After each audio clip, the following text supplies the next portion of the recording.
It's all right. Can you make my hair look like this? Oh, man, what you want to make your hair look like that for? See, that's the problem with y'all today. Y'all don't know nothing. Will you let the man tee you off? You yap worse than 6 barbers. Welcome back, everyone, to another episode of the Your Barber Podcast. I'm your host, Matt Ballad, a.k.a. Matty Blades on Instagram. We're up to episode number 17 now. We're still going strong. We're going to keep going. Took a little break earlier, but we're back, and we're going to continue on. So I got a very special guest here with me today. Let's go ahead and bring him in. So some people call him the best in Jersey. Ladies and gentlemen, New Jersey's very own. We got Zane Keys, everybody. Bring him in, bring him in. Let's go. Underground and mainstream conscious, backpack, scratch that same thing. I'm somewhere. Hey, man. How you feeling? What's happening, man? I'm feeling pretty good. Had the day off today. I took advantage and just lounged, just lamped a little bit. Had to bring you in and another Jersey legend, Joe Budden there. A little throwback there. Feel like No pumping up, though. Feel like if you know, you know on that one right there. I know, right? But hell Nah, yeah, thanks man. for having me on the show, man. I really appreciate it. Appreciate you, man. Thanks for making the time. You said you worked today, right? I went and got some overtime. overtime then. Charge that holiday price a little bit there. Absolutely. $100 to sit in my chair when it's my day off. $100. If you're away from the grill on Memorial Day, then it's $100. Absolutely. So we'll get into your background a little bit, but first, always kind of have an icebreaker of sorts. It's called just an observation. Very observational in the barbershop, checking things out. Someone like yourself, you do some content here and there. You got some higher profile clients, I see. So in our barbershop, we're in Midtown Atlanta, kind of the heart of Midtown, and going through a little transition. We've lost about 3 or 4 barbers in the last few months. So we're kind of just like pushing forward, transitioning. So we're sort of reintroducing the barbers we have and introducing the new ones we have. So we've been doing some reels and shit, just like featuring each barber. Here's a little taste, just like my guy Miguel here. So, we have a bar in the barbershop and everything, and this martini. Yeah, so they want to promote the martini handoff here, right? Okay. Now, my guy Miguel's client, he's super smooth with the martini, no spills. So we just did my video the other day, right? Yeah. And, man, the bartender kind of sabotaged us a little bit because that thing was to the brim. Every handoff, my client, about his situational awareness. What's wrong with it? Yeah, I was like, do you not know what this is for right now, what we're doing? So my client kept spilling the martini on the cape every time. So take 1, take 2, and then we just started laughing. And we just couldn't stop laughing. Natural barbershop atmosphere. Right, yeah. So like my question to you is you gotta, you're trying to shoot some content with a client you're super cool with or something, and like, you just guys can't stop giggling, like a little too. Absolutely. I mean, the worst is one of my barbers, Joey, and he knows this. One of my employees. He's a great barber, phenomenal. But every time I'm trying to catch him doing content, it's like homie just turns and stares straight into the camera or makes it awkward in some weird way. You know what I'm saying? Like, even past that, man, like just sweeping by my employees' chairs, trying to be the best CEO I can be of my corporation, and coming over like to sweep up, and they'll walk to the side that they weren't cutting on when I come over to sweep up the side that they weren't standing on. You feel what I'm saying? Like, yeah, just making it unsmooth. Such a tight space that it always ends up like that, right? We always end up on each other's toes. But if I'm making content of you and trying to promote you in the shop, why would you interrupt? You see in your peripherals, even me with my iPhone walking like this slowly. You're like, yeah, bro, yeah. Camera, why stop doing the great job that you're doing? you know. And then Oh, when you yeah, got Cece, who she does braids and fades. She's a barber and braider and dreadlock connoisseur, retwister. She kills it being a one-stop shop, and I always want to get content of her, and she'll get startled because I'm walking over with the camera. I'm like, I came over here quiet and smooth, and you acting like I'm on you. Stop it. They need to tell you. Just don't even tell me. Just like sneak up. I can get a little bit like I'm doing a taper or something. I just keep on like the same spot. I'm like, Matt, what are you doing, man? Just fucking just get the action shot and go, you know? Right. So hell yeah, man. So yeah, just an observation there. A little bit of you know, working content, getting the startled, the giggles, whatever it may be, coming up on someone. You always got to get the feel of the shop because that's our sanctuary and safe space, right? Like 100%. People want to see that shop is a community, not a cookie cutter, in and out, barely talk to the barbers. Like people like feeling like they're a part of the whole shop as a family, right? Like your customer knows them when they come in. The experience, you know that.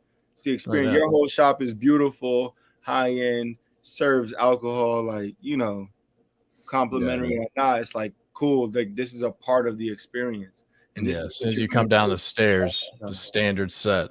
Exactly. You know what it is. Oh, I'm coming by next time I'm in ATL. Hell yeah, dude. My brother and my newborn niece. Yeah. I'm coming by. Exactly.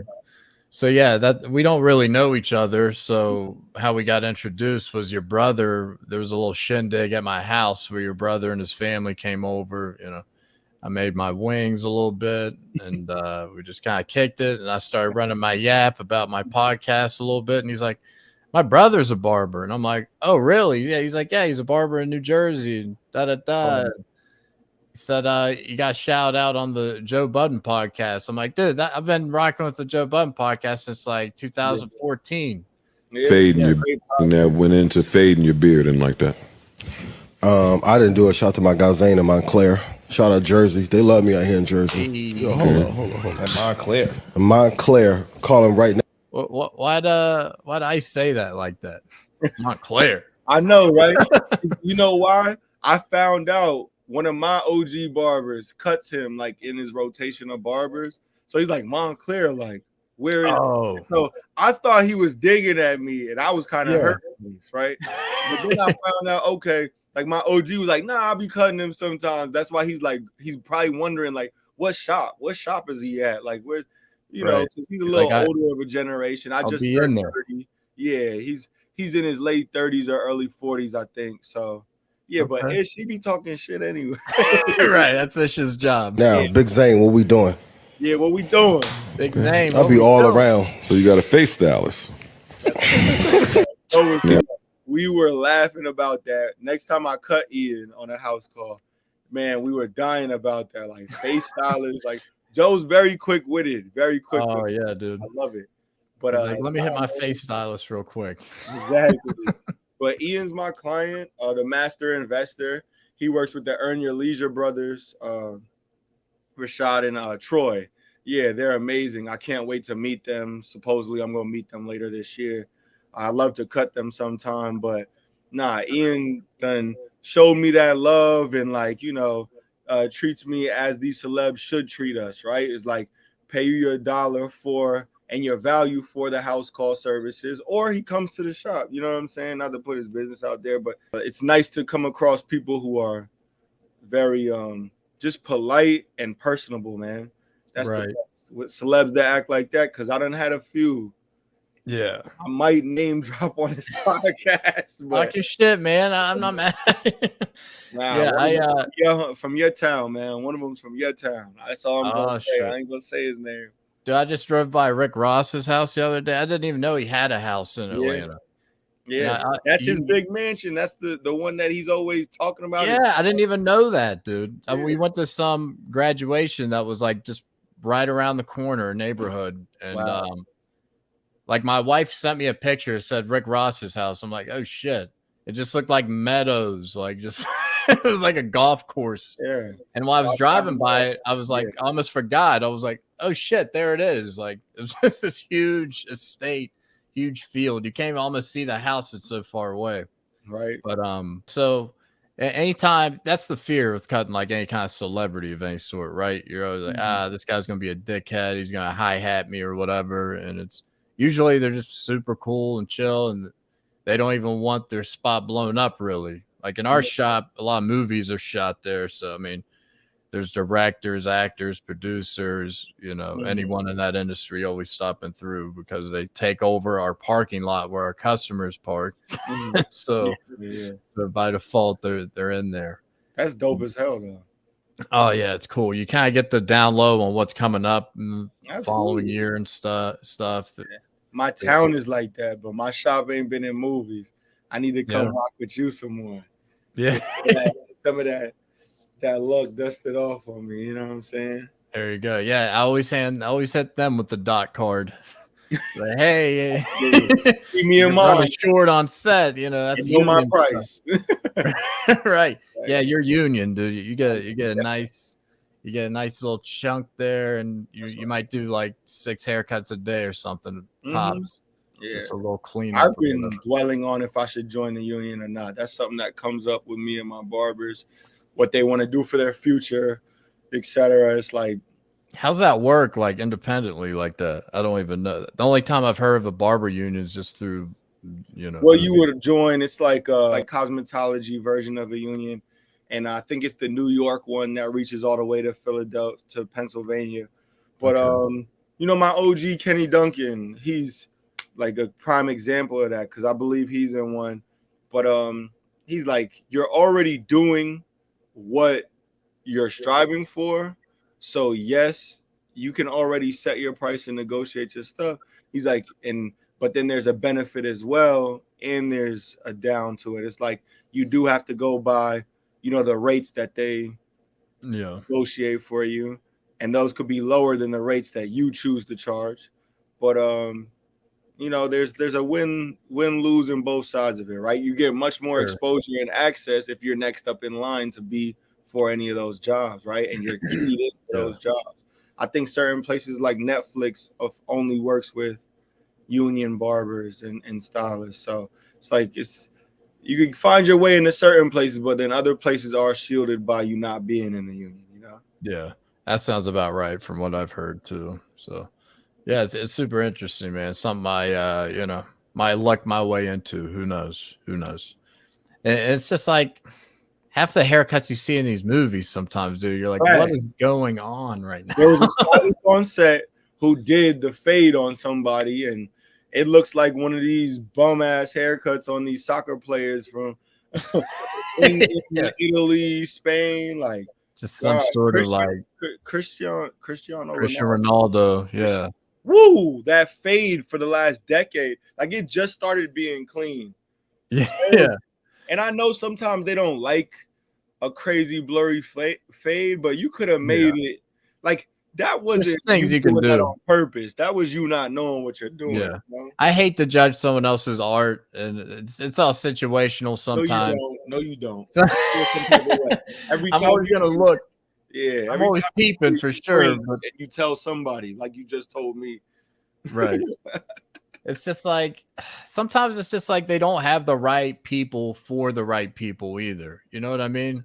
That's absolutely true. I'm glad you hit on that. Yeah, it's just like they get cosmetologists that's not really focused on the style haircuts that a certain character in a movie might need to rock. And it's just like, whoa, what happened back there? Like their head turns around. You're just like, oh man. Absolutely. Like, you need to put the barbers in front of people that need barbers, and the cause people in front of people that need cause people. It's simple.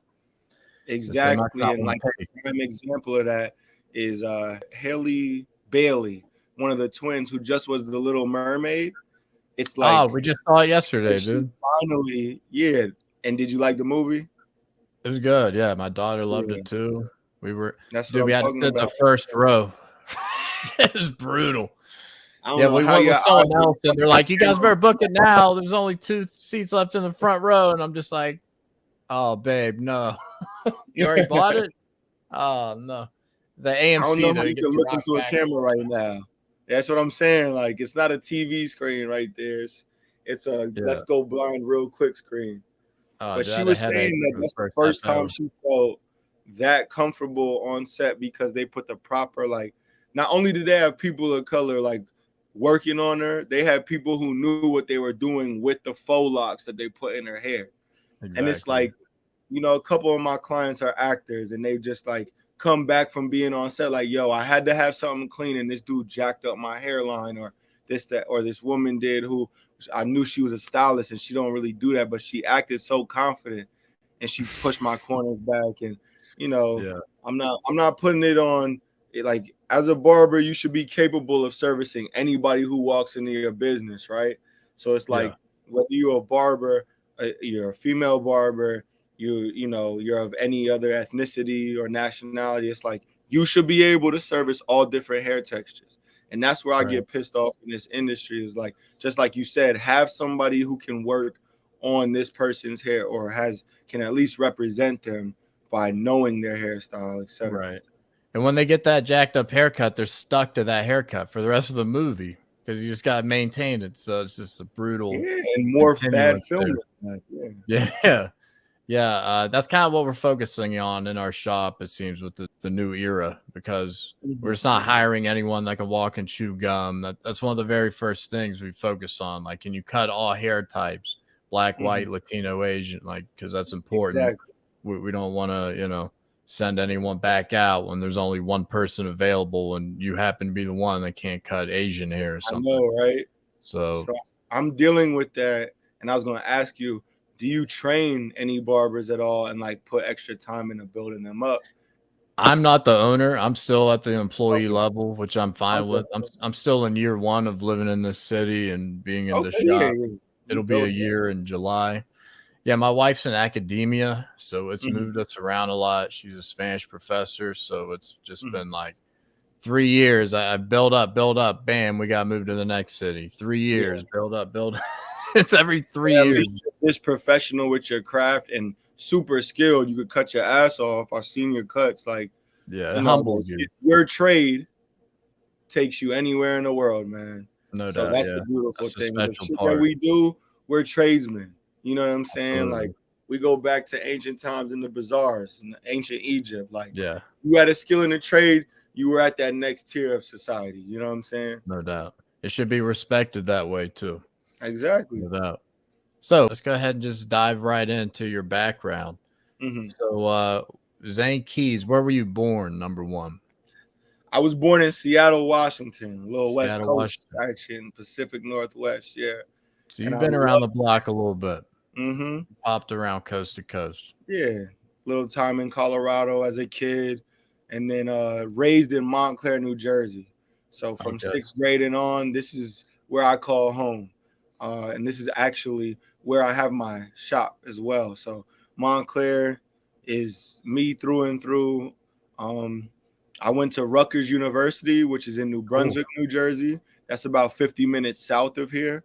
And I built up my name by cutting all of the athletes, professors, my janitorial staff of my apartment building. Like, my name buzzed around campus after being an apprentice at Mahir's Unisex Barbershop on Orange Road in Montclair as a high school senior / freshman in college. Like, I got my skills decent enough where, you know, first it was $3 for a lineup, $5 for a cut. Then it was $5 for a lineup, $10 for a cut. Then it was 15 and 20. Then it was just $20 to sit in my chair in my college dorm room. I was that 20 spot was huge. Yeah, that 20 spot in college is. Thought you were doing it. Yeah, here's my double weed and my milk. There you go, man. You know, like, so I was an RA at the same time. How old are you, real quick? I'm 30 years old. 30. So you're still relatively young in the game. I mean, so you went the apprenticeship route, though, right? When I was a younger barber, yeah. So I started cutting hair at 14 years old. Wow. And at 14, going on 15, I was cutting my own hair and some of my friends. I didn't end up in a shop until my senior year, going into my freshman year. That summer into the next summer, I was dealing with Mahir's Unisex Barbershop. And then when I was in school in college, my mom, for my birthday, which I asked for, I asked her to please for my sophomore year, since I was in these nice new apartments at Rutgers on Livingston campus. I asked her for a barber chair off Amazon. That was like $200. Terrible, trash. Like fell apart piece by piece within the next couple of months. But as long as it leaned back, that's all you needed. Exactly. This one didn't even lean back. The second one. Oh, wow. Yeah. Exactly. It's bad work. But, you know, I learned a couple things from my hair. Then I started doing that in my room. Then I knew I needed to, like, get some guidance from somebody. So I went to Rutgers Barber Shop, which was like a shave parlor owned by this old school Puerto Rican cat, Darren D. Nice. He owned a shop in the Bronx where he grew up, and then he moved out to Highland Park, New Jersey, which is right across a bridge from Rutgers. I worked under him on weekends while I would cut in my dorm on the weekdays. You know, I just became so in love with it without knowing that the passion just kept growing. And, you know, like a lot of barbers, you just keep seeking. And when you keep seeking, you keep going to the next level. So I worked at Darren's. I worked at Scissor Hands in New Brunswick. And all these people had a part in helping build me up. You know, L-Star at Darren's shop, Rutgers Barber Shop too. He was a big influence on showing me how to use shear work, because I came from my shears where the only shears I used were the little ducktail curved ones, right? That you cut around the afro and sculpt freehand with the clippers after you do that, or, you know, for your finishing touches. So I learned shear work there.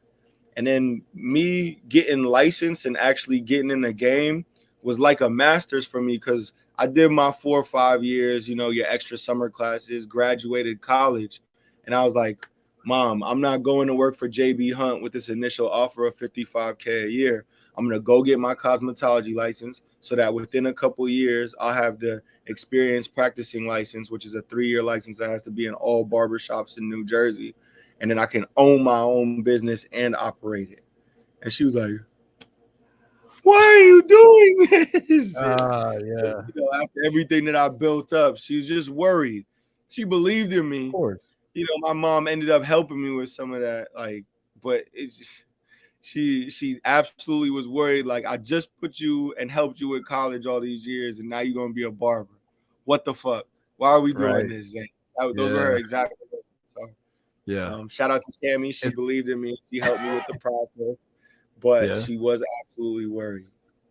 Yeah, it's tough to get the folks to see the vision sometimes. It's like barbering, you know, they got this 1960s mind state of what a barber is, and it's hard to just make them believe, and they don't think it's steady, you know, the benefits. You can do things to get yourself benefits. Like her and my mentor, they both, that was his main initial worry. Rest in peace to Didier White. He died 3 months before my shop was set to open, and he was going to come to the grand opening. He had moved to Delaware. My mentor from 11 years old to I was 27 at the time that he passed.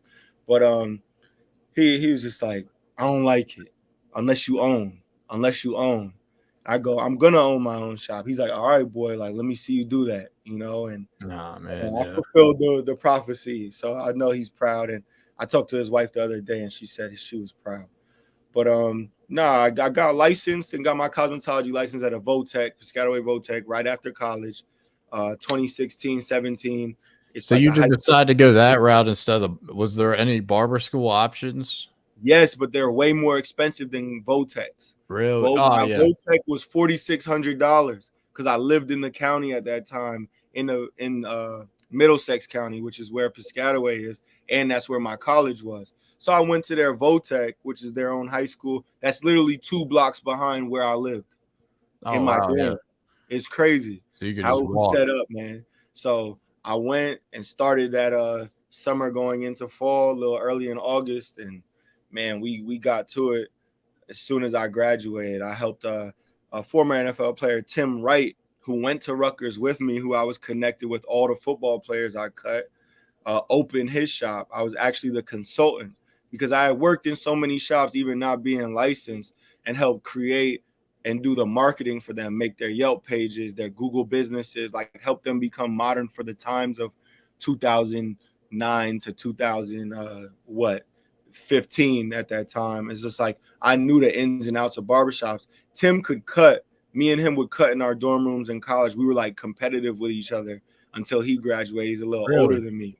Yeah, and then he was in the NFL for the next 5 years. But it's like, bro, me and him, Lincoln, he gave me a scholarship to go to cosmetology school. I put in the work and helped design, work with the architect and Mr. Beauty Equipment in Fort Lee, New York. Amazing dude, man. Al's Beauty Equipment, like look him up. Amazing dude. Okay. But he's big in the industry out here on the East Coast, like real talk, especially this tri-state area. He fits everybody's shops with chairs, redoes, and reupholsters, old Pibs to Belmonts to anything. But Tim and me, like I put him on to all those things. I helped him coordinate, and he executed his vision along with that. And I helped him open his shop. And once I got my permit, I was in there working. So I was back on my campus, taking over in a space that like I was proud of being Black owned, but it was also the first barbershop that was officially on campus, like part of Rutgers campus or any Power 5 football school's campus. Like all the other shops were like across the street or in the town. No, this was in a building of the university. And we had our own contract signed and everything. It was dope as hell. So that's what like really catapulted me, because all his homies in the NFL who would come back, they would get cut by me or Lex, you know, like, and we would lace them up, bro. So it's big, just the building your brand and your name a lot for sure, because like college students, you know how it goes. They're here for a while, then they're gone. And so they're kind 4 of hard years to he's locked retain. in as your client if he likes how you cut. Right. So it's hard to retain, but if you just get a steady rotation of, you know, year one, you know, they get into you and then you got them for 3 more years. So that's big. My big thing was my best friend, Keith Lumpkin. He was the left tackle at Rutgers, started for 3 years. Once I cut him and did a nice mohawk with 3 parts in the back, bro, go to Zane. Look what he did. Look at my cut. He really put me on with the football team. Him and my other best friend, Savon, they put me on in a great way, cutting the quarterback, the running back. Like once you get the skill positions of the fly guys who always show off, like the word passes real quick. Exactly. Then the coaches start coming to you. Once you get the skill position guys after that, it's over. Oh yeah, man. Let's dive into the Instagram a little bit right now. Okay. What you got? Super blurry work there. Mute that. So copyright. Yeah, man. Just kind of hopping around here. Here's your girl with the braids. Yep. She's getting after it. That's our new apprentice, Rob. New apprentice there. So you got the shot. I like how you kind of like broke down in the highlights, like featuring the barbers there too. Shout out to my interns, man. So my old high school, they do senior option. Well, now it's called career internship program. Same thing I did as a high school senior. The last 2-3 months of the year, you go and you work at a business during the hours you're supposed to be at school, and you learn as an intern how to do all your stuff. Okay. So like they came in, I told them they'd be digital marketing interns. They need to work on the Google business, the Google ads, the Instagram, and they needed to start us a TikTok. So they've just been doing research. We've been going back and forth. And I was like, they're like, you know what? Can we make highlights for specific barbers? And we like to do heat on feet. So like we like to, on our story, we show off people's shoes. Yeah, absolutely. The best That's shoes a big thing in the barbershop. It's the last thing I focus on, the air compress and the kicks. People appreciate that. Exactly. Like, oh, thank you. I was like, of course. You need to get me one of those, man. What are we talking about right now? I need to get me one of those, bro. For real. So yeah, as we continue on here through there, I think I pop on the there. So we're into the site there. Got your boy Oreo on there. Yeah, and he's in here. He just lifted up when I said his name. That's my good boy. Yeah, you on the site, baby. It's a cool emblem. You got the key aspect there. I like that. You got the hat you're wearing right now. Shout out to my marketing group. They made my site and my logo. Drew O'Brien at We Make Cool Shit. That's cool though. I mean, for the whole like the younger generation there was just like getting them motivated. I mean, they're super motivated about social media and things like that. I mean, of course. So Absolutely. they're always coming up with new ideas. That's great that you can kind of use some of that. So all right, we got the walk-in barber apprentice option here. That's big. So you got, what was that, $30 for an hour? Yeah, so they're discounted from our prices. Right. Intent to bring people in who don't mind going to an apprentice. Exactly. But I'm always, even while I'm cutting, me and my apprentice has apprentices, because I have two now, that we have a firm, like, and just good amount of transparency and communication where whenever they need help, they reach over to me and I professionally tell my client, like, hey, I do need to step over for a second and help my. Right. So I'm trying to get them to get some cuts under them. Any walk-ins or anybody who books those, like, they go to them and they know that it's an hour appointment for anything that they're getting done, because my apprentice needs to take their time and give them their best work possible. Yeah, that's a good amount of time for them, and that's good though. You got a lot of layers to your shop. You can kind of offer something for everyone, so that's great. So you got the haircut at 30 minutes for $40. That seems pretty fair. 30 minutes, that could be quick for a lot of barbers. Like that 45-minute sometimes for a haircut. Yeah, and sometimes my barbers do ask if like we could separate certain cuts. So there is one later on that's like haircut and shears, all shear cut. That's 45 minutes. Haircut, beard, 50 an hour. Cut by Zane, there you are, $50 a pop. That's where we're at. That's the price I never want to charge below from this point on. I feel like it's only going up from now. Exactly. Yeah. Sorry, clients. Yeah. Barbers kind of control their destiny now. It's great that we kind of got a grip of some things now. Got kids and senior price. That's one thing I don't see too much anymore of, kids in the bar and everything with that. Yeah. Got the box braid there, $80, 2 hours. Retwist, $75. Retwist shoulder length, $120. For those heavy dreads, them long ones. That's a long one there. Got some facials in there, haircut facial, hour and 30. We kind of got something like that, like an exfoliating. We call it the executive service. Absolutely. VIP treatment. A lot of pampering, yeah. Got some colors in there. Dude, you got what don't you got in here? You got it all, man. You're crushing. I know, man. So we keep like the smaller services at the end. As the one thing I don't like, and I'll be transparent about it, is I don't like how many services I do have still on my site. So we're actually going to cut those down because we're moving to the middle of town soon, to the hottest street. It's Church Street in Montclair, and it's called Little Rodeo Drive because you got valet parking, high-end restaurants, beautiful spaces, a cocktail bar, one of the best restaurants in town, Cafe Giotto, my man Jeff owns. Just some beautiful spots, and we're going to be on the main street in the main prime time of town. And this is the first time I'm publicly announcing that. So that's an exclusive for you. Is we're moving and getting a bigger space. We're moving from 492 square feet to 810 square feet with a basement. And we go from 4 chairs to 6 chairs. And, making that menu smaller, making it more exact, that's what I'm working on. Hell yeah, man. That's a great thing. I'm glad you dropped that on here. Real quick, I wanted to talk about something that's not talked about enough. I see you got tapers in Brooklyn here. Explain for the audience that doesn't know what that is. What do you mean by that? The age-old debate, tapers, Brooklyn. So some clients come in asking even for a taper fade, and that is even different than tapers in Brooklyn, right? But tapers / Brooklyn is the same thing. That's when you only get the top of your sideburn and right by your ear faded and the bottom of your neck with a lineup. And that's why we say a lineup of your beard included.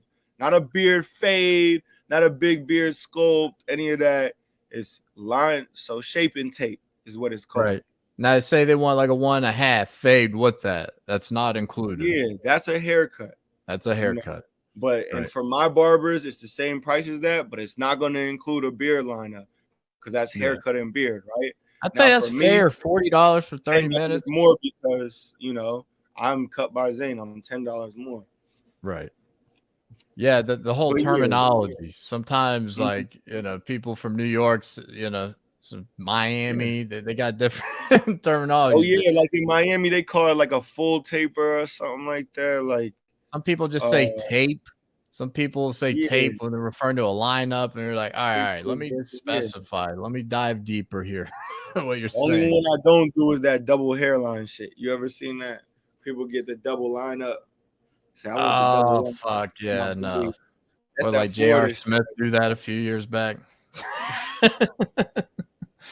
Dude, you're a Knicks fan, right?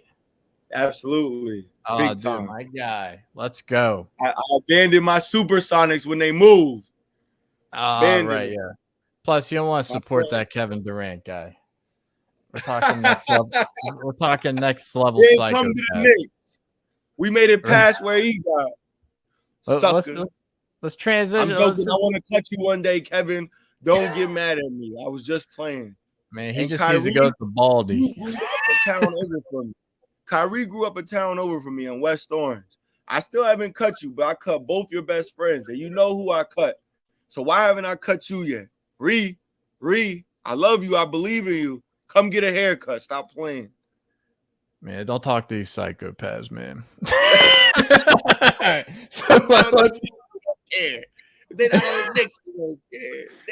Let's talk real quick. I had a feeling you were a Knicks guy. Let's talk Knicks off season just to veer off real quick. Little barbershop talk. First off, man, the series right now. Who you got tonight? Game 7, Miami, Boston. By the time this comes out, we'll seem like swamis if we get it right. I know, right? I got Boston, man. Their momentum, what they're doing, and I think they're at home tonight. No, they're in Miami. Home. They're back home. No, they're back home. Yeah, they're ending at home. They're on a high right now. Jimmy doesn't have control of his team, even though he is a leader. It's just like they're not delivering on defense at all. And Boston does have the better full team. Now, Miami has a great system, but Boston has better players, and they playing like dogs finally. So I got them. I think this will be the first time down 0-3 because 3-1 was the big one. No one's ever done it. Yeah, but 0-3, if they do this, they making history. So I got them making history. Fuck it. And the league is about breaking records. So they love a story. It's owned by Disney. We got to check the refs on the game. If Scott Foster's on the game, it's over. Boston. I'm gonna call Boston on that one. I know. Yeah. But that's Tim Donaghy's best bud. That's the last visibly mobbed up ref we got. Come on, I need some but yeah, man, like if you watch some of these like Knicks post game shows they got, like the ones they hired, they bring on like Miami beat writers when we were playing them, and they were surprised they were getting the productivity out of the guys they got, those undrafted dudes like that Max Strus. Jesus Christ. Guy looks like he should be working at a fucking surf shop, not fucking yamming on it. Right? What was that all about? But he committed. Hey, listen, if you have a skill set and you commit, I was a practice player at Rutgers. I wasn't a D1 player, like I was an extra body they would throw in, like one season for the men's, but a couple seasons for the women's team. And man, if you have a skill set and you commit to the system, like Strus is doing exactly what he's asked to do, and comes out there like Udonis Haslem used to, and drops on the floor for that loose ball and does the intangibles, right? Now, Gabe Vincent's been a shooter. He's been a shooter since high school. He's not afraid to let it go, that guy.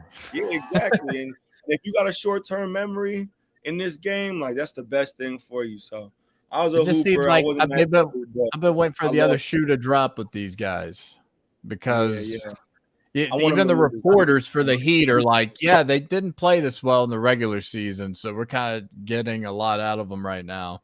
And you're just kind of Jimmy waiting. came on crazy the second half. Jimmy was a beast the second half of the season. He gets bored till it's like going towards his goal. So no doubt. And we shut him down. We did a pretty good job against Jimmy. It was it was out of bio. It was out of bio and like the fucking surf shop dudes that were mopping us up. We don't defend the three that great. We act like we do in the regular season, kind of, but we're late. We need more offensive. RJ gets exposed all the time. Yeah, RJ's got to step up when the time call. Like, there's certain lineups he's in the game. Trade I'm like, RJ. he needs to take over right now. And trade RJ. I want to trade Randall. I'd rather keep Randall. Trade RJ. RJ, a couple picks, and probably have to give him another body. I want Anthony Edwards. Anthony Edwards would be nice. We could get Cat though too. That's what I want. He want to be in a big market, and he don't care about Minnesota. They got drama over there. They got all that talent. How you have D'Angelo Russell before the trade, right? Karl Anthony Towns, Anthony Edwards, Rudy Gobert. Cat didn't play like half the damn year though, because he was banged up. Shout out to Cat. He's from Piscataway, New Jersey. I ain't cut his. I would take Cat. See, the reason I want to get rid of Randall is it's just like he doesn't fit with what we're doing. You know what I mean? We got guys at Budden. Yeah, I'll trade him for Cat, no doubt. It's like the ball's moving. You know, you got one extra pass left. That guy in the corner, it gets to Randall, and he's there's just like 3 passes around the arc right before him. It's one more, dude. You got him. One more, and for some reason in the regular season he's just like an animal, and then the playoffs he's like indecisive all of a sudden. You're like, dude, come on. Like he's like driving to the basket. He spins around, throws it out of bounds. He's a big defensive liability, man. Like he'll take a charge once in a while, but he gives up on the closeout. He turns it up. He has the ability. I mean, he's a physical animal, but like Brunson, the guy's just even keeled, stone cold the whole time. You don't know if he's up or down. Last off season was Jalen. Oh, dude, he's the truth for sure. And people Randall misses the first 3-4 shots. It's all over his face, and I'm like, dude, he's done. Yeah. But people were talking shit about Jalen when we signed him in the shop, coming in there. Y'all overpaid. You did this, that, and that. I'm like, for a prime young floor general point guard who's reminiscent of, he's the lefty, but he's reminiscent of Chris Paul with his mid-range game and his assist floor generalship. Like, fuck you talking about, bro? He knows his spot. I looked at his salary compared to others. I'm like there's several players who aren't as good as him getting overpaid to him. Like Mike Conley's at the end of his days and a couple other players. I'm like, y'all don't know what you're talking about. And that's what we needed.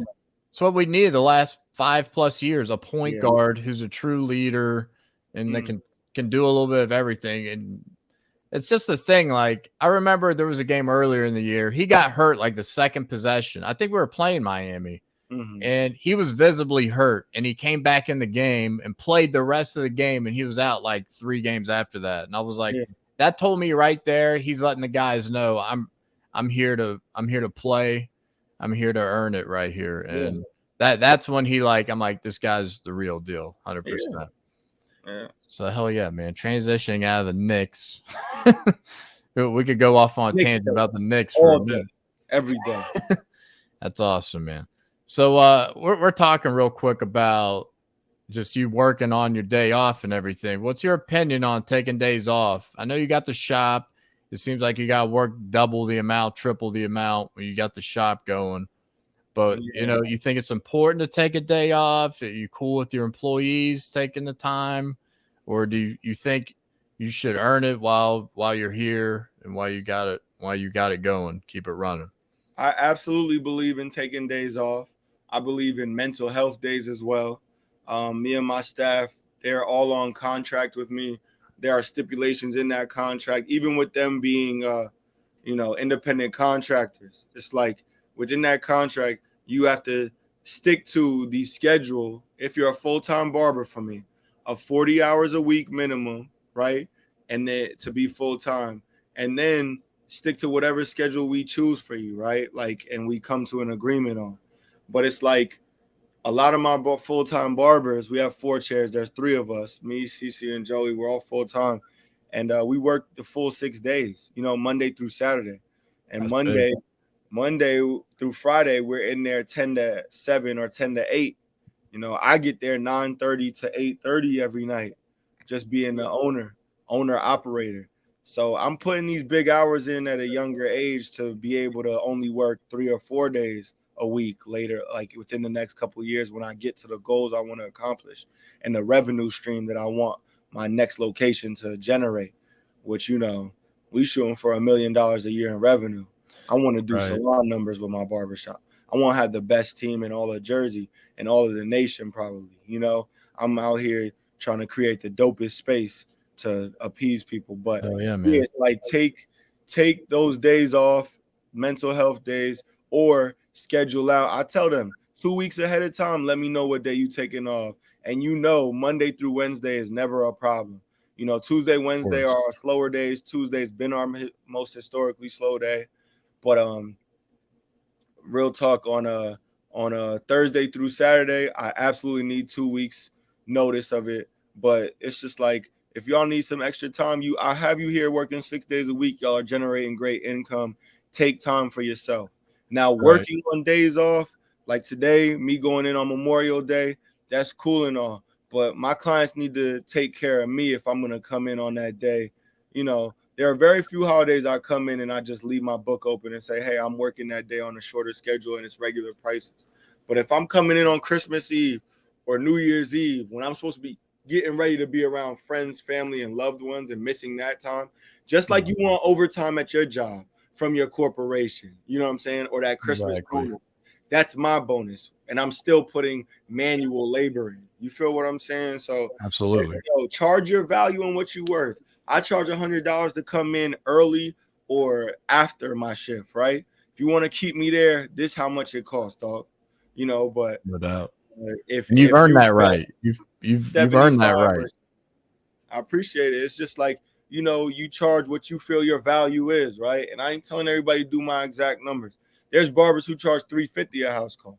I charge $150 if I'm in Jersey. I charge $250 if I'm crossing over to New York, because I'm really like 25 minutes from New York. It's not a crazy drive, but I gotta cross the bridge. And if you get a ticket in Midtown, that's $115 in New York now, just to let everybody know. And it's $20 to cross the bridge. So, you know, if I'm gonna pay for a parking garage or I luckily find parking, like, you know, I want the taxes paid on it, and I want the fees I've had, the gas, the everything, the time that I've spent, you know, the convenience, the 3 hours I spent going over the bridge and the inconvenience. Exactly. Convenience is always king. Yeah, that's cool with your team and the whole policies you have in place. Like, it's important, those mental health days. Like this podcast, I wanted to call it Your Barber as a Person podcast, but it just didn't have the same pop.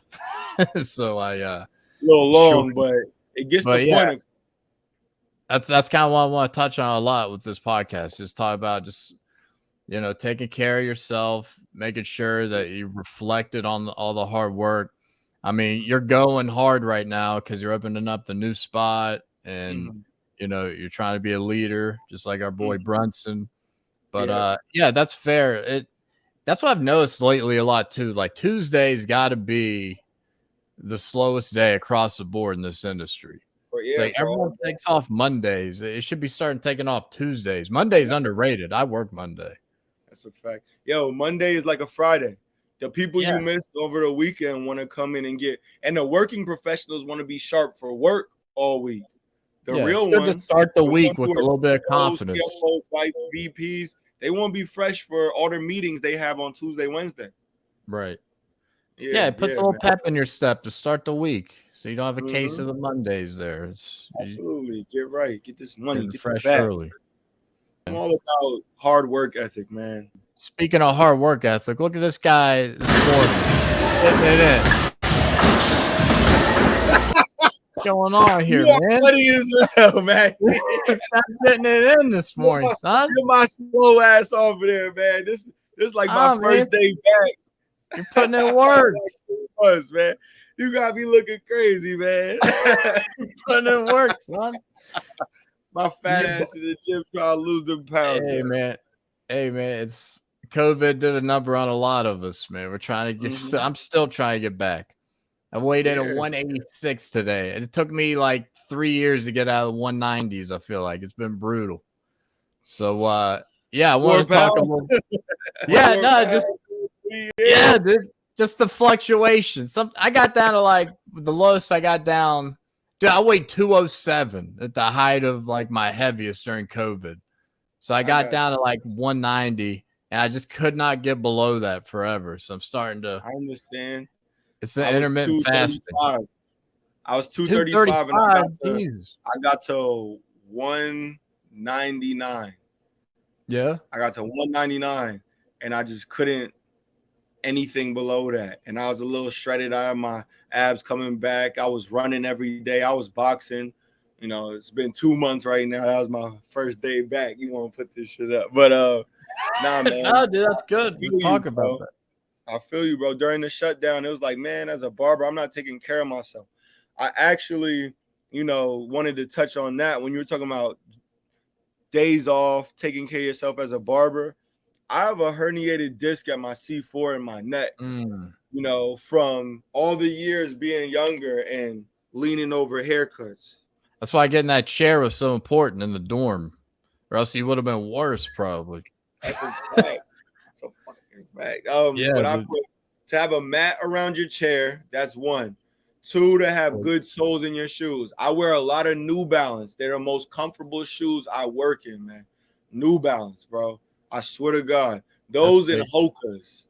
Yeah, Hokas. That's what I was just about to say. I've been asking a lot of clients about Hokas that wear them. I'm like, yeah, these things look like I'm walking on a cloud. Yep. Hokas, Brooks, Cloud Techs, but New Balance sneakers, forget about it, bro. Especially the newer ones that they're making that are wavy as hell, the 90s, 60s, the 574s. Those are always classic, but the 990s are super comfortable. Like the thugged out orthopedic, that's what they call it. But nah, man, making sure you good. Also, barbers knowing their posture and ergonomics, right? I look a little crooked in this camera, but nah, just dropping your shoulders while you cut and using your wrist instead of your whole arm. This is terrible when I see this in the shop. Wrist. Yeah. Also, you can same thing with the shears, keeping that elbow down. Exactly. Elbow tucks. Like exactly. You know, so what's your routine like? I mean, did you start a kind of new routine lately? Or you always just like waking up in the morning? Walk me through your every morning when you get up. Oh, my mornings? All right. So I get up around like when I'm in my zone, especially for like getting this all together. I wake up around 7 a.m. I get on my laptop and just look at my emails and I look at my appointment list for the day. And I mentally prepare myself because I'm fully booked every day. So, and it's been that way for 7 years. I look at my clients for the day and think about where, not that I can speed up, but where I know like this client is an hour cut and I get them done in 40. And I literally go, hey, I could order my Uber Eats at that time so that I have a lunch every day too. That's a part of my taking care of myself. 2 to 3 every day, Zane Keys got lunch. I don't play that. I have to eat. No, for real, you have to take care of yourself as a barber. And I choose healthy foods. Like we have a nice spot called The Corner in Montclair. They got comfort food that has fresh ingredients and they have freshly squeezed juices. So I'm constantly trying to keep myself better. And also, when you got bubble guts and you feel bloated at the chair, that is the worst, bro. You know, like to be uncomfortable while you fully booked, knowing that like the day don't end till later on is like, it messes with your mental too while you're working. So again, I get up in the morning, I check my emails, my appointment list, get mentally prepared for the day, walk my dog. Then I go to the gym for 8 o'clock. I get some of my physical therapy for my herniated disc. I just do it on my own now. Did you get surgery? I mean, they told me not because I'm so young, but I'm thinking about it because I'm in pain every day. Where does it hurt? Explain to me where it hurts on your neck.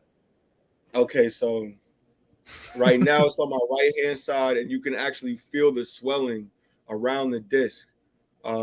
Is it kind of the base of your neck or like midway up? In the middle, like if my Adam's apple went all the way through to the back, it's like the right of the middle. So that's uncomfortable. That's the pain. Now, the worst part is when I first found out about this, I actually had a terrible pinched nerve, which I had never had before in my life. I went to sleep and woke up after like I slept all night with my head tucked into my neck. Yeah, Bad sleep angle for that night. And I didn't have my purple pillow yet, which are amazing. Get one of those purple too. pillow. If you don't have Talk purple pillows on Amazon. About $100, but a great investment. No doubt. Dude, I sleep bro, without a pillow. Sometimes I reset. I'm like, I'm not sleeping pillow tonight. I'm trying my best to sleep on my sometimes, back. I just go flat, but this is the best pillow I've ever had. It feels that flat, and it's like a gel pad. It's beautiful. You'll love it. Dude, I need to get one of those. But I woke up leaning to my left too much. And man, I woke up like, damn, I'm gonna be sore today. But I didn't know how severe it was until about 10 minutes later when I was going to drive my car to my shop. Bro, I was tearing up because if I turned to look to reverse my car, this pain shot down like electricity burning from the top of my neck all the way through to my arm, and my bottom two fingers were numb, my pinky and my ring finger on my left hand. That's what made me go to a chiropractor for the first time. I've always fantasized about it, but never really went. And I've did my studying and things like that. But once my hand started going numb, my left hand, I was like, all right, I can't even hold the comb right now without feeling weird. It's bad, bro. And we put all these hours in and do this. Like, these two still numb. You know, they're still numb. And have like slight herniation in my C7. But yeah, like I don't have as much control of these two. Like I move them, but I don't feel them, bro. You got a chirp wheel? You know what a chirp wheel is? I don't know what that is. It kind of looks like a donut. So you ever seen one of those ads? Someone's like rolling back on it, just like it's just like a wheel. Yeah. So what I do, I hang. What my chiropractor told me when I was going to him, he said just hang off of it from like your kind of almost the top of your shoulder blades off. Just hang your head like it's a bowling ball. And absolutely, it's gonna hurt. But he said our necks are too straight just because of our profession and our lifestyles in general with phones and shit. It weakens your lower shoulder blades and lower back. Yeah.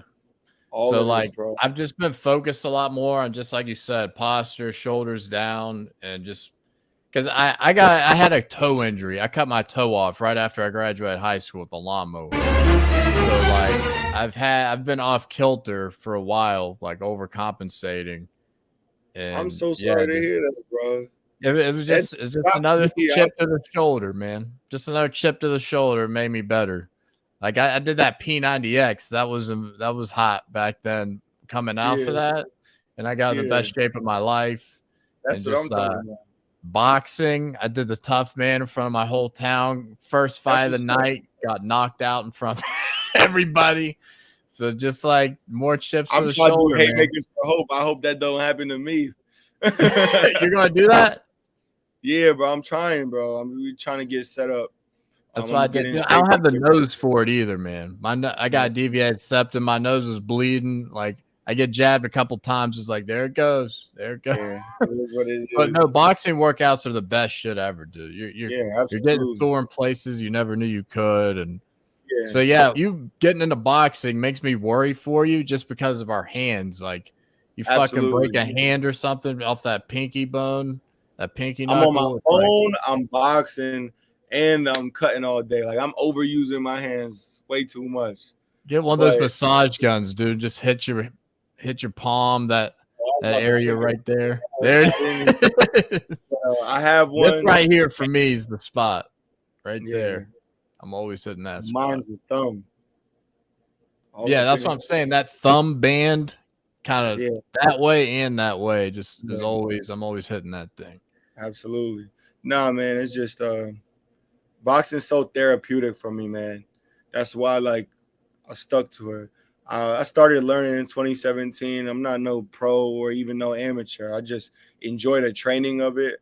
And I'll even shadow box and, like, the heavy bag's the last thing I'm doing. You know what I'm saying? So, and sometimes I get a little light body sparring or something with somebody. So, we work on I'd say stuff. that's smart.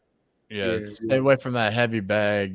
Keep that to a minimum and do all the other stuff that's going to get you right.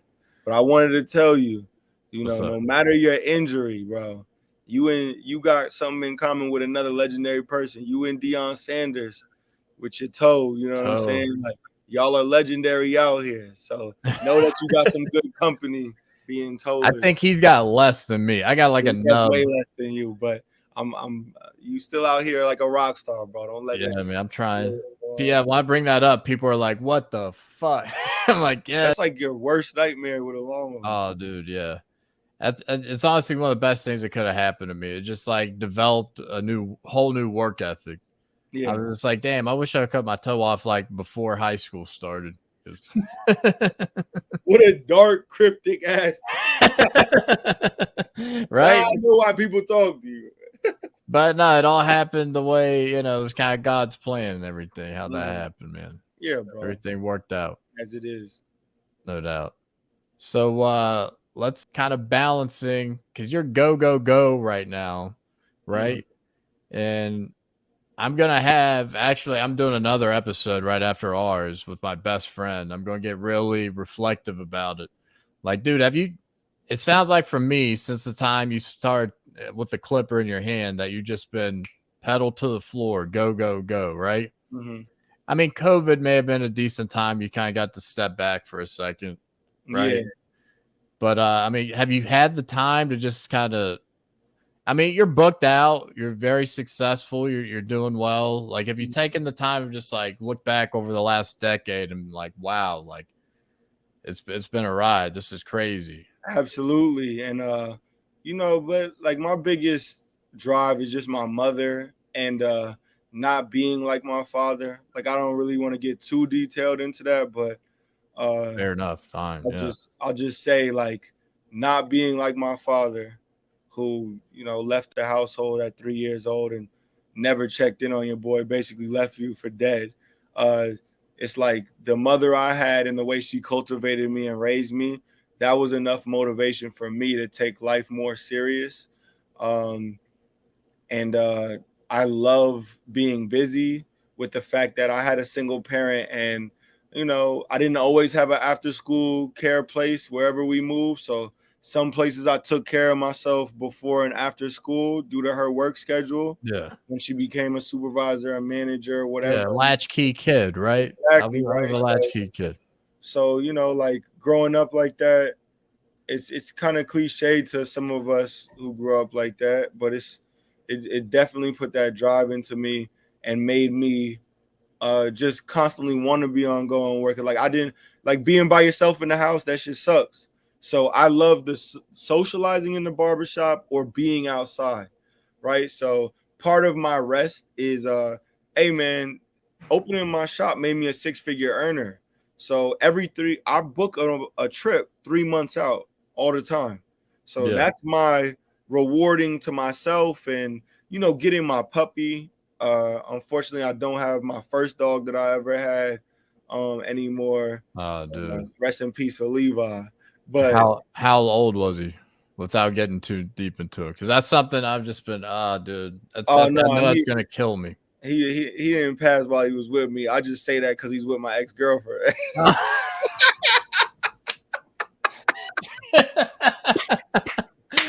Oh man, I raised that dog. I paid for that dog's vet bills, and I taught him how to close a refrigerator door. So we ain't gonna get into how petty I am, but nah, it's just like having my own dog, and that's a reward to me, right? I bought Oreo some months into opening my business from Little Bullies down in New Brunswick, New Jersey. My boy's Frenchie is a Frenchie breeder, him and his lady. But it's just like, bro, I do things to reward myself. I get the shoes that I want, and I still have a savings account for my business. Like, I've become well trained in financial literacy for how I need to move in this world now, by caring about my business and constantly wanting it to grow. So my biggest thing is, staying modern, scheduling my leisure times, my fruits of my labor. Just like I told you, Turks and Caicos. I took my mom to Paris as soon as I was able to have like a new credit line that could, give me some room, and you got that 0 APR for 15 months. So it's like, cool, let me do a balance transfer and pay for this trip. And I'll pay for it in 10 payments for no interest with a firm or uplift through United Airways. Like, just becoming financially literate. That's what I've done. I actually had an episode not too long ago about barbers and retiring and investing into their retirement, because a lot of barbers cut until they're 80 years old and just have no plan really after that. And you kind of got to start now if you want to really get ahead with it. But absolutely. And Square offers so many amazing things, bro. Yeah. I use Square for my business, and shout out to Squire. They Black owned. I know them dudes. I love what they got going on. I ain't kicking on anybody else, but I'm just saying from my experience, what I got with Square is just, bro, like, I can have a savings account with them for the business, and it automatically, you could set it to whatever percentage of every sale. But I make our clients prepay for their appointments. They don't pay when they get to the shop. They pay online so that we can charge them if they no-show up to 3 hours in advance. If they don't tell us to cancel or move their appointment 3 hours beforehand or earlier, it's like, cool, what would you say the one downside to that is? You might lose a client or two, but they didn't really respect you if they didn't communicate. And of course, if somebody shows me a picture of them getting T-boned on a highway and their car's about to explode, I understand that. But when 5 people told me in the same day they had a flat tire and they run in late, I knew I needed to change stuff up in how I ran a barbershop when I opened the shop, because they did it to me at my last shop. You know what I'm saying? I tell that story a lot. Maximizing 3 that. people telling me they had a flat tire in the same day. Cool. The only gripe, which I get, and I understand why people don't want to do that, is just the reviews. People throw your business under the bus because they got charged a no-show fee for something they did. We write it everywhere, bro. So the clients know, like, they know how we run the business. And if they write a review, I'm going to respond to it. You're going to respond to it and put them out there. Explain the whole situation. So we still got, if you pull up our Google business, bro, we got 4.9 out of 5 stars. We might have 2 or 3 bad reviews out of 130 something. It's like we keep everything. Like, I give a extreme amount of care into the service we provide and how we communicate with our clients. Because I'll tell my barbers, if you running behind, text your next client now. Tell them, hey, I'm sorry, I'm running 15 minutes behind. Like, does this affect your day? And the first thing that somebody say is no. Most people say, hey, it's all good, thanks for telling me. Like, I'll just grab something from the spot next door, this, and the third. But if they say it does, okay, cool, that's on us. We will refund you for that haircut and that service. I'm not out here holding people hostage. I'm telling you, go about my system the way that I do it and respect the way I run my business. And I'm going to give you the best service I possibly can, and my staff is as well. Yeah, we have assistants, and we just, hey, Malcolm, can you hit so-and-so up, let them know I'm running super behind right now, because I'm at that 30-minute pop. I run a little long. I like to, I'm still in year 1. I'm still trying to retain all the people I can and separate myself. Absolutely. But, I mean, I'm always just, I make it evident that I'm hustling for you too. Like, I don't want to just be like, hey, man, like, just, just fucking off too much. Yeah. But I don't take lunches. I'm on the intermittent fasting anyway, so it's kind of part, like, the Thursday through Saturday, that's when I don't eat. And I take advantage of it because I'm at work. At least do a half hour, bro. Do a half hour, bro. No, I always, when just like you said earlier, you're looking at your day, you're like, hey, I got 4 minutes right there. Let me hop over to the Olive Bistro. 4 minutes.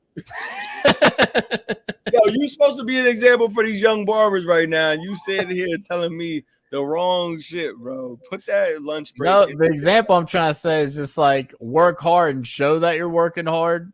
And then later on, you can carve out. You're that dude right now, man. You've put that time in. You've earned that right for that hour. I'm trying to still, you know what I mean? Show that like I'm willing to sacrifice whatever for the team, for the cause, even like eating. But you know, I Myself to death. I stay strapped with the water. I stay hydrated. I'm That's always good. That's good. being conscious of that. But Okay. yeah, I just don't find time. I eat a breakfast. I get my protein in the morning. I get my yoga, stretching. I hit the treadmill. Yeah. I'm ready to rock for the day. I work 10 to I gotta 7. get into yoga. Shit, I gotta get like Manny Dude, Blaze. it's great. Just stretching your hips out, man. That's big for us. That's big. Yeah, for us. absolutely. Hip flexors too. But I was gonna say earlier, just one quick note. I was talking about the Square savings account, like not even just to promote them, but like whatever business you use, it's dope as hell that I can take and make that all those prepayments, all those payments people do throughout the day, booking for the week, Square takes, and I set it to like 10%, which you should always save 10% of your revenue stream. It's like that goes automatically to my savings account. I don't even have to touch the shit. You know what I'm saying? Yeah. And make I've sure been like, with Square since the beginning of using apps, so I'm right on with you with Square. Square, man, hit up your boy, man. We'll promote the shit out of Square. yeah, they need to, because I don't put a lot of barbers in their shops onto them. And it's free for 90% of barbers. It's free. Yeah. If you're a business owner, it might be a little more. You're utilizing different features, but yeah, but it's it all. They do it. It's free, so they bank on you eventually using that payment processing. Yeah, they do. They take that couple percent off. That's where they're gonna make it back. But you know what? They help me reach so many clients and be so fluid that I don't even care, bro. I love it. I always tell people starting off, if they're struggling finding an app that they don't want to pay for, and the biggest thing, especially if you're not charging fees for no shows, is the reminders. That thing's gonna send out reminders for you for free, which is hard to come by. Yeah, a premium factor. Marketing. Or a feature. So real quick, dive in a couple more questions, man. I won't keep you too long. I don't like to go beyond 90 minutes. I got you. It's too far. I'm a talker, so I know. We get a couple barbers yapping, dude. It's over. My first podcast, the first episode I did was 2.5 hours, unedited, uncut. And you learn. I was like, all right, we got to make an adjustment. We're learning as we go. I'm trying to improve this thing little by little as we go. Yeah. But one thing, Barber Cheat Codes. You got any cheat codes, any way that kind of helps you for any service that you want to throw out there, whether it be a haircut, beard, facial, timing, even planning for your schedule, anything? I'll throw mine out there while you think of yours. Just like during shaves, I've pulled a lot from just shit I've seen and just like doing people's beards. And like, I'm like, I make my client make faces all the time. I'm like, dude, put your tongue right there so I can like, get in there with that soul patch right. I'm like, and always tell them, I'm like, just like at home, right? Just like when you're making a face shave. And most of them will say, yeah. So like, don't be afraid to make your client make a face. Even if, they're supposed to be comfortable, you shouldn't have to move them too much. But everyone's different, and certain clients require a little more. Make them look like they're having a seizure. Yep. Yeah, a little more of a lip tuck. Some people got that Bruce Willis mustache. It grows all the way up here, so you gotta have them tuck it a little bit sometimes. 2 cheat codes I think of off the rip are like, one, you don't just have to stretch the skin for when you're using a straight razor or shaving. You can stretch the skin for a fade. Absolutely. You know what I'm saying? Like a lot of people don't stretch the side of the head and move it up when they're doing a skin fade and trying to get that bald line out. So that's 1. 2, with kids, my barber Joey, one of my employees, he taught me this. Tuck your chin to your chest. Telling kids, instead of telling kids, look down, because sometimes they'll still be up here and just look down with their eyes. Right. Tuck your chin to your chest, buddy. Yeah, I always say chin down. Yep, exactly. So I was like, you just made me think of one with that stretching the skin during the fade. Yeah. I always, especially when I'm like zipping through a skin fade, when I'm at that like 1.5 layer, like I'm holding the opposite side of their head while I'm working, I'm almost pushing their head into the clipper sometimes. Yeah. And they don't even have to, you know what I mean? Sometimes you notice a client during a haircut, sometimes they might go like, yeah, you know what I mean? Because you're pushing their head, then they're resisting the whole haircut. So that almost helps them out too. Oh no, you you alone. It sound like you over here beating people. Yeah. No, that's why I'm running behind, getting after. I'm like, all right, man, I'm gonna just have to hold your head here. They coming out of the box. I gotta watch out. I think I gained that from kids, from holding kids' head, you know. And some clients even gotta fucking hold them still because they're turning around talking to you, and you're just like, all right. Absolutely. Sometimes when you touch their head, they know what it is. They know, all right, he needs to do whatever. Oh, and some of these grown men, I say, scoot your butt back and sit up. Oh straight. God, dude. You know, like, why are you tilting your head to your phone and running from me? You know what I'm saying? In the middle of your lineup of all things. Be cutting your damn hair, bro. Like, damn, this guy just wants some. I got a client, dude. I was like, is this guy fucking with me or is he on the spectrum? Because it's like always the most important part of the haircut is when he fucking starts making all these faces and expressions.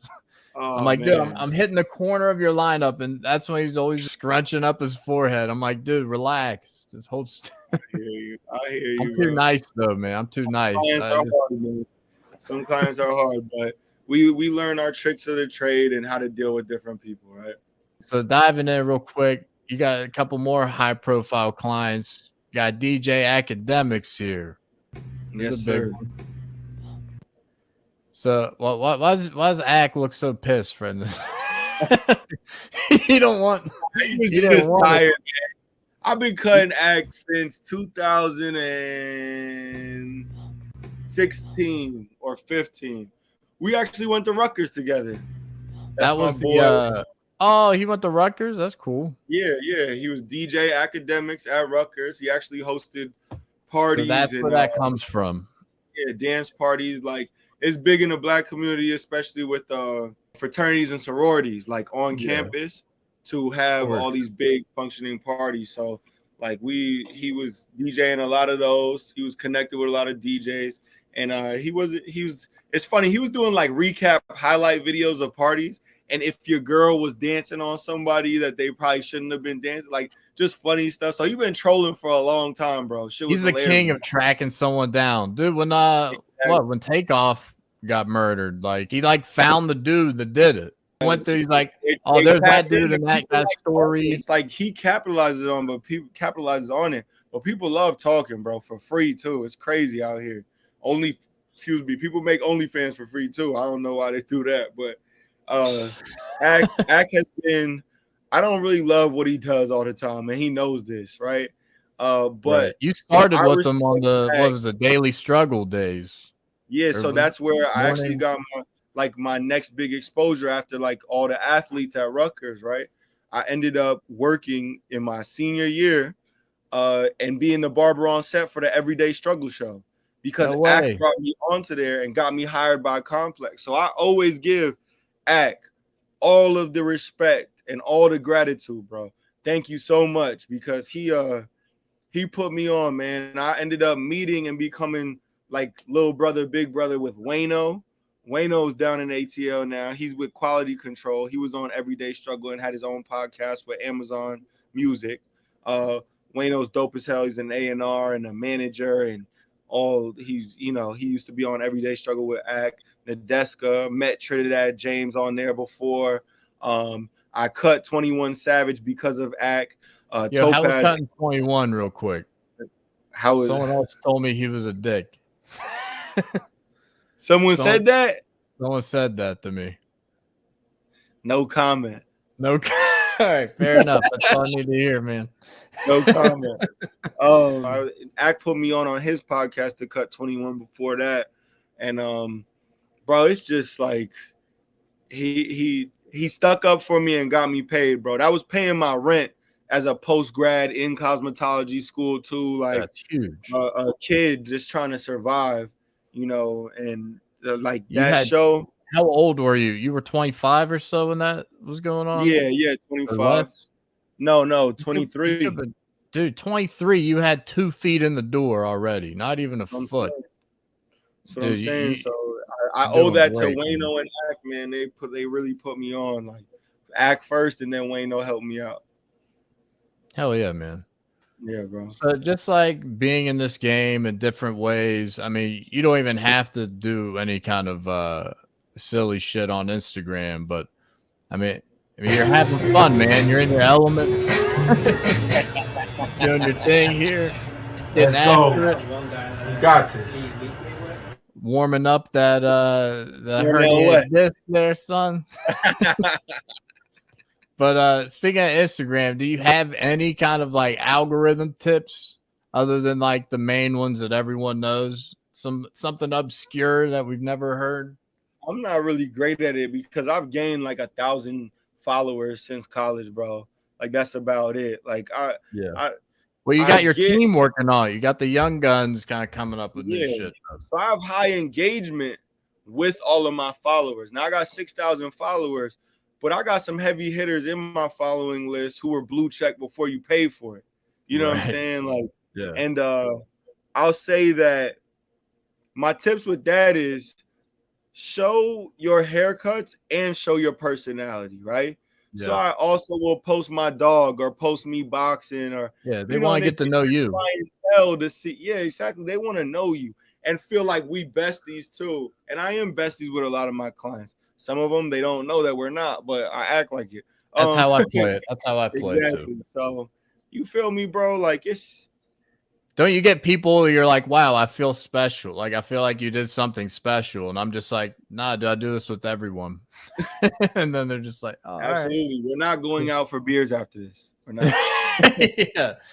Like if you'll know, I'll start being like, dude, we gotta hit the golf course or something. We gotta try. Like you'll know if I would want to take it outside of the shop. Absolutely.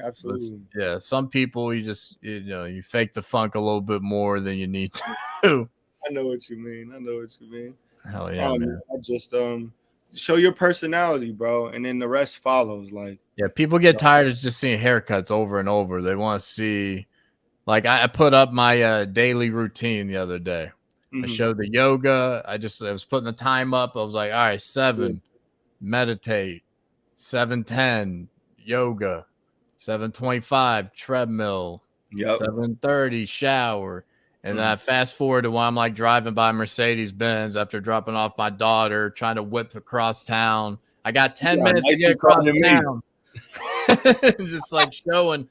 That's what I deal with every day. Like having a home, living outside of the city. I got to get in the city. Yeah. And drop off my family. You know, I got a wife that's not born in this country, that hasn't got her driver's license in this country since she's been here. And I'm Mr. Momming it, man. I'm getting my daughter ready. I'm the early riser. I got to take care of everyone. And I'm the motor that, keeps this thing going. So you set the trend. Yeah, people don't see all that sometimes, and they don't realize, like, Jesus Christ, Matt's got all this work he did already before the shop, and then.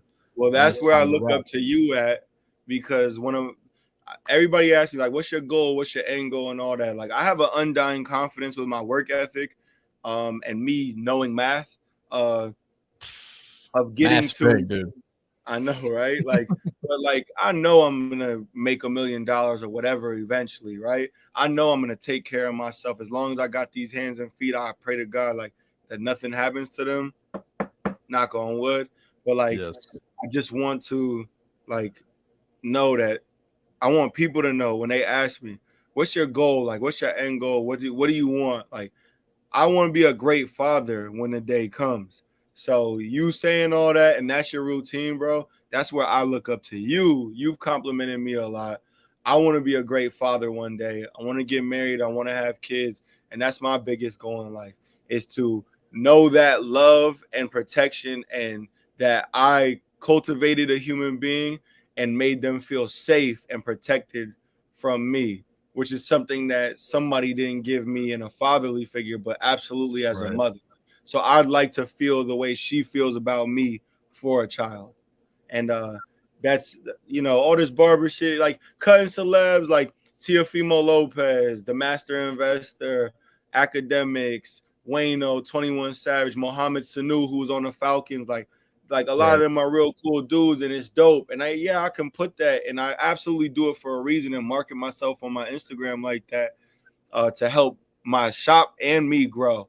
But it's like, bro, there's some things in this life that you cannot replace, and I know that feeling one day is going to fulfill me in my life, you know. So right. Yeah, I was gonna get to that a little earlier. You said you had the breakup with the dog. You know, I know how it goes. I know how it goes. Sometimes after that, you're just like, keep your head down, keep working. Like I'm out the game for a minute. Get this money, yeah, yeah, because that check is gonna keep you afloat, pay your rent, keep your credit line down. You know, like like after everything traumatic, I was like, I go to work, I still get to work. You know, like I might take a day to. My mother always said, you got a day to cry about it, and then you need to adapt and do damage, Zane. You need to focus. The next day, you need to figure out what's distraction than the therapy of cutting hair. Like that's one of the best distractions you can do. Absolutely. One thing I've been noticing just with like my daughter, she's 4 years old, and I feel like a lot of parents get to that point to where like their kids have grown up a little bit and they kind of got a second wind. They can kind of do, you know, the kids are a little more dependent. So right now I'm trying to just be there for everyone and make sure I don't miss too much of my daughter's, you know, early years, because, you know, she loves me right now. It's all gravy right now. But I know one day it's not going to be too much of that. And that's when I'll get the second win. So I work 4 days a week. I work Monday, then Thursday through Saturday. And that just, you know, allows our schedules to be synced up enough to where I can take care of everyone and me at the same time. So yeah, man, it's a whole balancing act for sure. So close out, a couple last questions, and I'll let you get out of here, man. You got any bones to pick? I've been watching this podcast. It's called a Bone to Pick podcast. It's like one of my favorite, like little underrated things. It's fucking hilarious. It's two comedians, but yeah, I was like, yeah, Barber's got a lot of bones to pick. You know what I'm saying? It's just like, what you got a problem with something in the industry right now you're seeing a lot? You got maybe something in the shop, clients, something they do.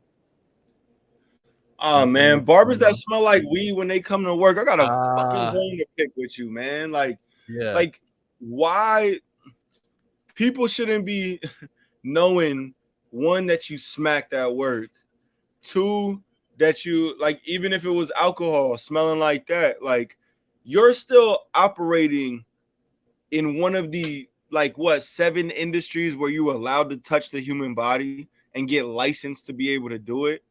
Right. The fuck is your problem? It's like, yeah, like, am I going to sit here and lie and say I've never done a cut high, like off the weed? Like, yeah, I have, and it actually came out blurry as hell, like dope as hell. But it's there's a point of professionalism.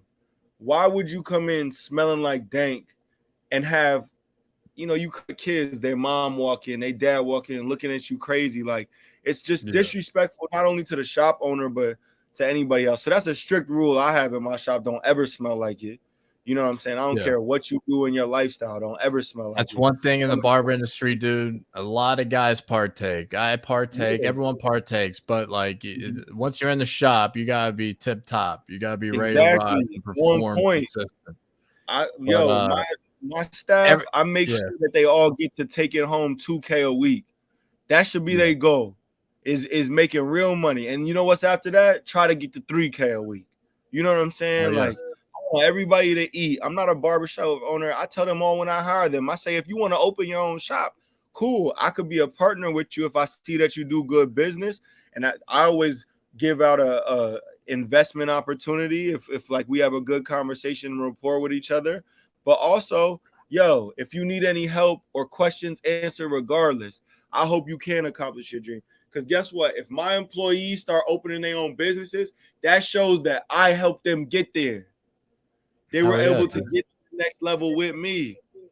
You're helping your guys strive forward, guys and gals strive forward. That's my bone to pick with other barbershop owners. Stop thinking, yeah, I'm a celebrity barber, quote unquote, right? But I'd rather have my team shine in front of me. I'm good. I'm fully That's what it's all about. yeah. Close to 3 G's a week or 3 G's. You know what I'm saying? Like, I'm doing it. All right, cool. I want to see them eat. When I see them get a new Range Rover, a new Durango, a new this, that, I'm like, cool. Their life is changing. Shit is turning up for them.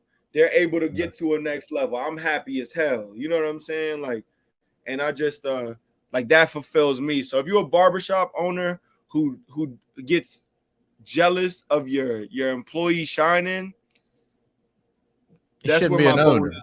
You should be stabbed with the bone and picked with it. Like, damn. There you go. That's a good way to put it. Yeah, man. Yeah. I mean, what's a better feeling than seeing the people around you, your team, like enjoying the fruits too? That's what's really the greatest thing. So last thing, closing out.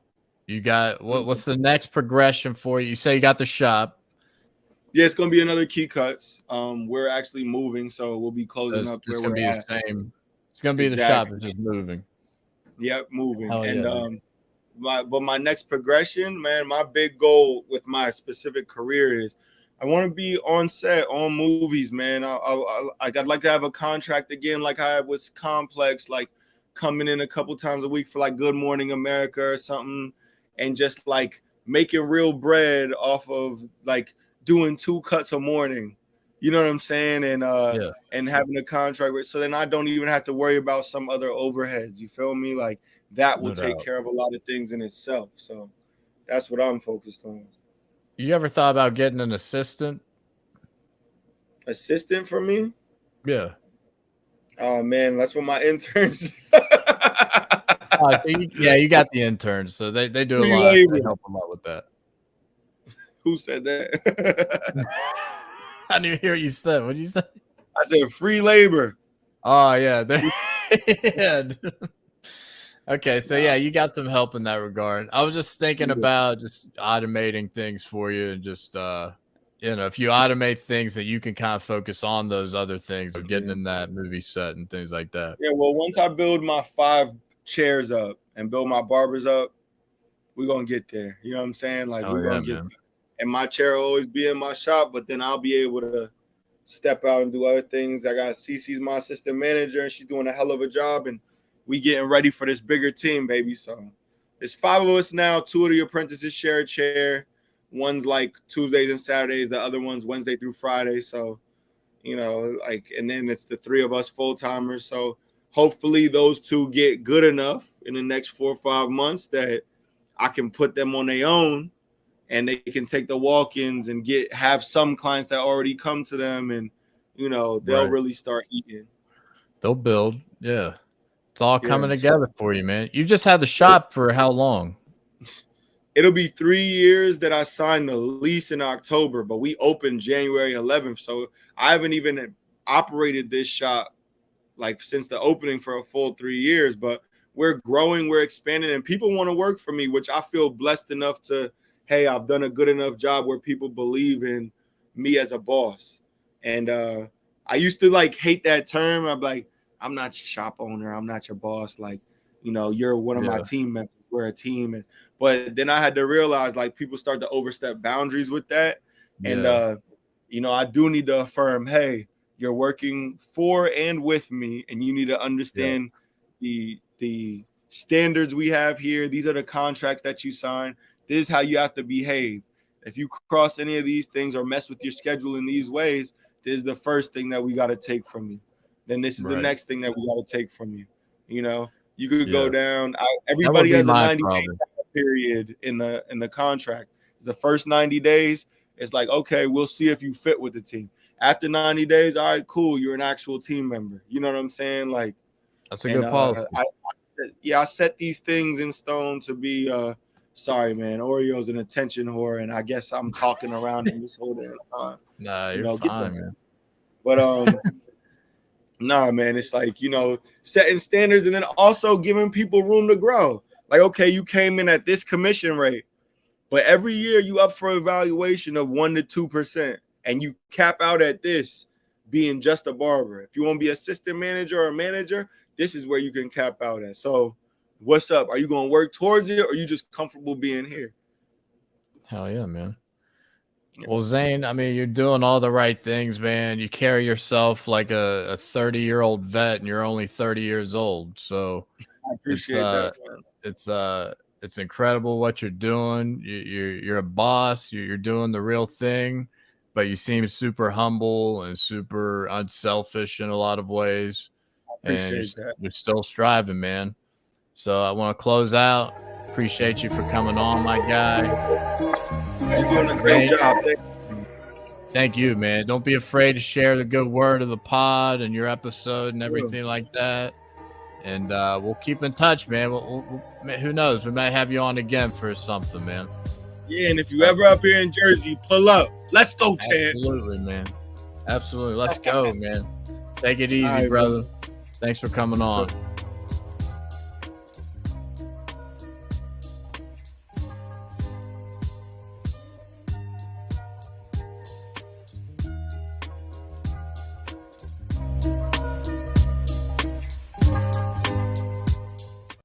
Barber Podcast. New episodes come out weekly on Sunday. Be sure to subscribe on YouTube and follow us on Apple Podcasts and Spotify to be notified when new content is posted. Thanks, and we'll see you next time.